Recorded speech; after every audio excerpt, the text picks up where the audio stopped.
And Manchester United, wow, it was a storming finish for their game against Villarreal as they came away with the 2-1 win in the end. But it was anything but comfortable, was it, really, when you think about it? Yes, it wasn't. But notwithstanding that, they got the win.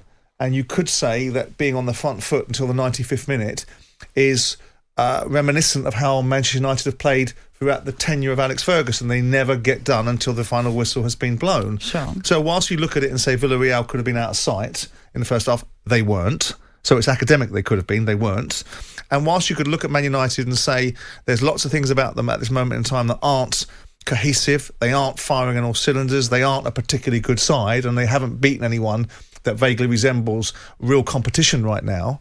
But they've got to win against Villarreal, and that's all that matters in the group stages. Now, we're going to make a lot of what they look like, what they should look like, how they should be. Well, we made that same argument last year for Manchester City when they started like they were in, slow motion. And what happened to them? They built up momentum. I'm still in the camp, and I retain that view that they will not achieve the ultimate goal this season. If my view is the ultimate goal, they've got to win something like the Premier League or the Champions League.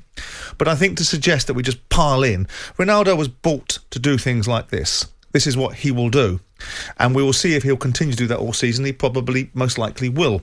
But the reality of it is that whilst we look at these performances and say, look, we can pull it to pieces, we can say it wasn't compelling, we can say it wasn't convincing, it doesn't really matter. They've beaten Villarreal. They lost to them last year in the Europa League final, which is inexcusable in my view. They've not righted that wrong, but they've won their first game in the Champions League group, and they've got to get out of the Champions League group, because last year they didn't.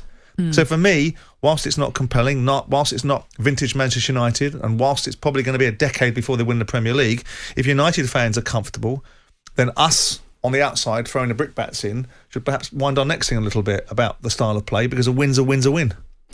In that sense then, as you say, and you're quite right, in a few months' time people will forget the performance, they'll just see the result. But does a result like this perhaps, could it be defining for Ole Gunnar Solskjaer?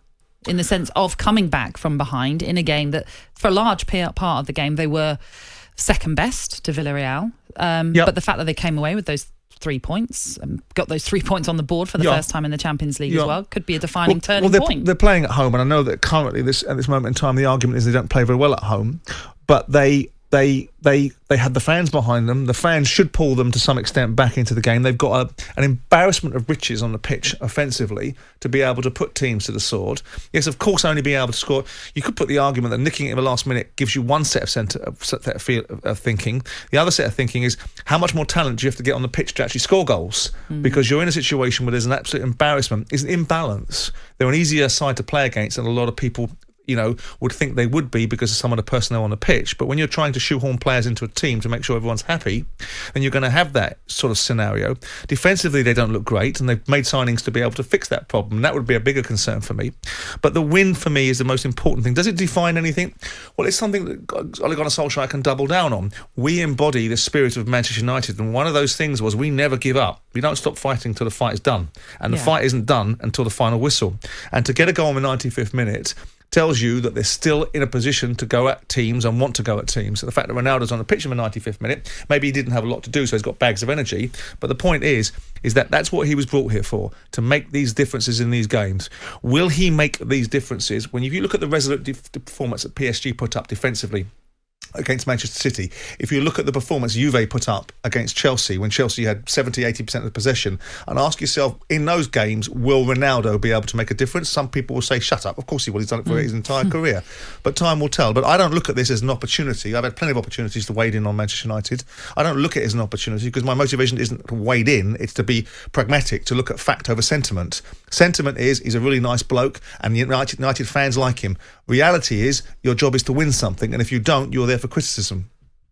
The problem with Manchester United and with Ole Gunnar Solskjaer is that you have... It sort of sways, doesn't it? When they win, it's huge delight, and when there's a loss, it's despair. There's no in-between. But that's football fans United. Full stop, isn't it? That's the Rudyard Kipling phenomenon of treating both imposters the same, success and failure. It is that massive ride of people going to great highs and everything is wonderful. As an owner of a football club, you walk through the players' lounge when you win a game and people handing you their firstborn child to take pictures with.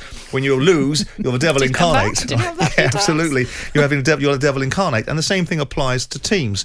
The bottom line is, if you actually look at Manchester United, they have very little excuses now not to be building a formidable unit, not to have built and put the final parts of the jigsaw in place to build a formidable unit capable of winning something. When Tuchel took over at Chelsea, there was a formidable group of players, but they weren't assembled properly. He assembled into a better position with better communication. They went straight out and won the Champions League. Those sort of things make it very difficult to argue that you've got the full 9 yards of a manager in Ole Gunnar Solskjaer, because you've got all the component parts. How you throw these cards on the table to make a great hand out of them is the manager's job.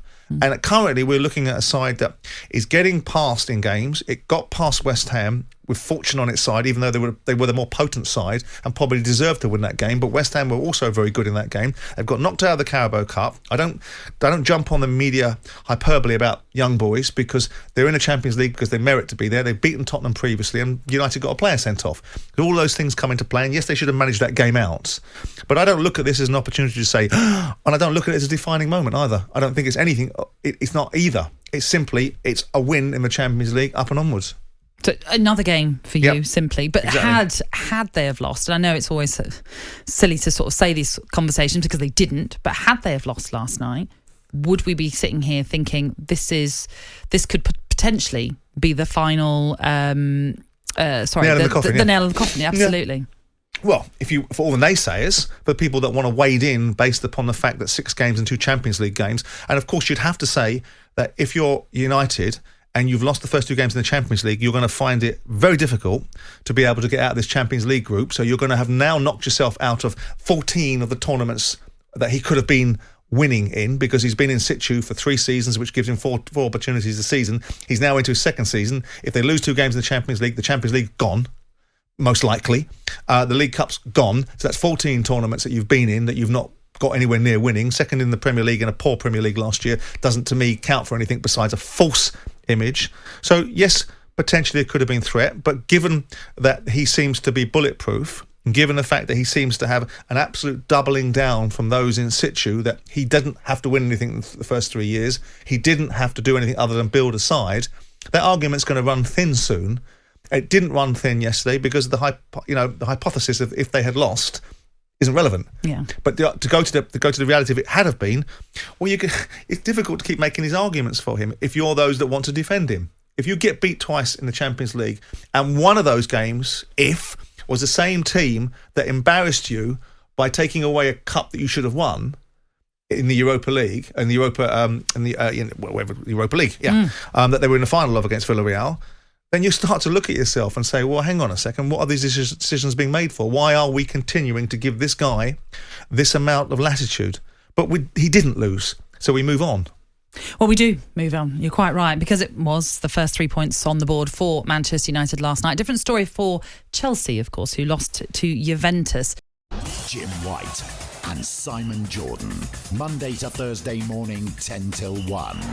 On AM, on DAB, via the talkSPORT app, and on your smart speaker. talkSPORT.